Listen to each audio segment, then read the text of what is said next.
Preacucenici, frați în Domnul, časti oče i brate u Hristu, iubiți credincioși și credincioase, fii și fiice a Sfintei noastre biserici. La invitația Preacucenicului Părinte Paroh, Gabriel Bandu, n-am fost sigur că voi putea poposi astăzi în mijlocul vostru, atât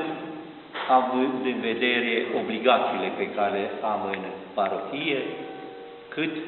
și vârsta înaintată, dar iată că Dumnezeu a voit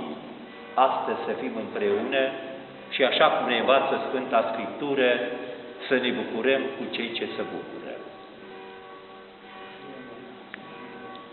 În primul rând, am avut fericirea și de data aceasta să slujesc la acest Sfânt Altar împreună cu frații mei, să aducem cuvinte de laudă lui Dumnezeu prin Maica Domnului, a cărei zi de naștere o sărbătorim astăzi. Dacă aș căuta un cuvânt deosebit legat de această sărbătoare,